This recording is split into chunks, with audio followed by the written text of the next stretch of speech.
And we go now to Arkansas and Republican Congressman French Hill, who joins us from Little Rock. Good morning to you, Congressman. Good morning, Margaret. Good to be with you. I have a lot of topics to get to, but are you open as a Republican to helping to vote to get help to Baltimore to rebuild with federal dollars?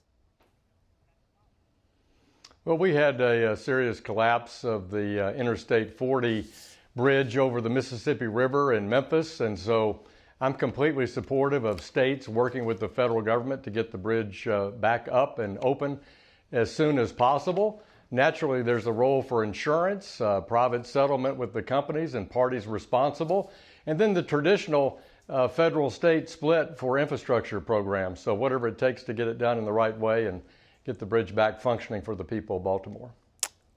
Okay.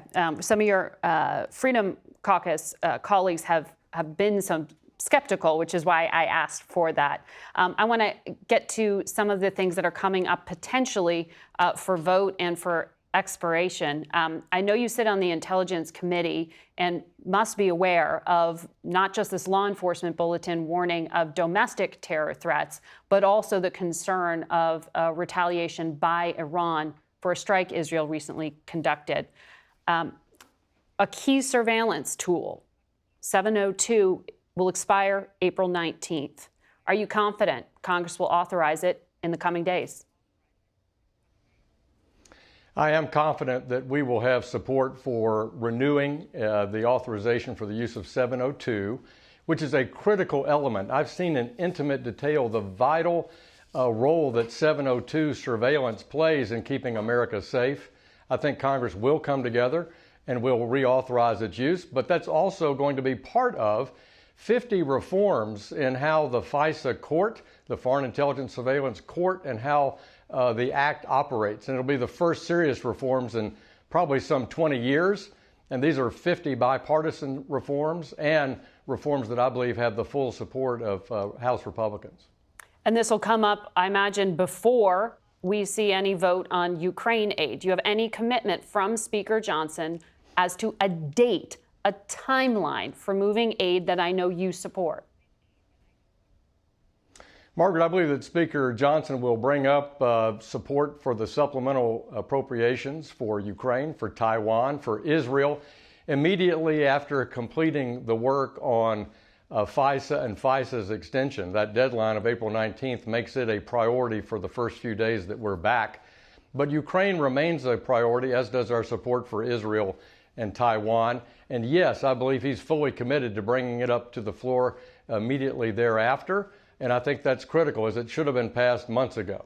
But you want to, as I understand it, make some changes, including attaching a provision that would allow for the U.S. to seize Russian sovereign assets and use them in the future to rebuild Ukraine. Any tweaks you make, doesn't that slow down the pathway for this to actually pass through the Senate and get to the Ukrainians who say they are running out of time? Well, the Repo Act that you're referencing, where we use Russian sovereign assets that are held in Western European or U.S. financial institutions, some $300 billion, would go a long way to filling the Ukrainian budget gap and be a good down payment for reconstruction to make Putin pay the ultimate cost of his illegal invasion of Ukraine. It had a strong vote in the Senate Foreign Relations Committee, 20-2, a strong vote in the House Foreign Affairs Committee, 40-2. These are good votes, and I think this provision would strengthen the package in the floor. I believe it has support in both the House and Senate, and it would be, in my judgment, a way to get more support for the total package for Ukraine, seizing these Russian assets. And there's support in Europe for this. Prime Minister Sunak is supportive of this strategy, and others in Europe. There are some skeptics there as well, but I need to ask you, because your Republican colleague, Marjorie Taylor Greene, as you know, filed this motion to vacate that would oust Speaker Johnson. She said if he puts Ukraine aid to a vote and reauthorizes 702, the Republican base will go crazy. Do you agree? And is the Speaker at risk of being ousted if he does these things you say are essential?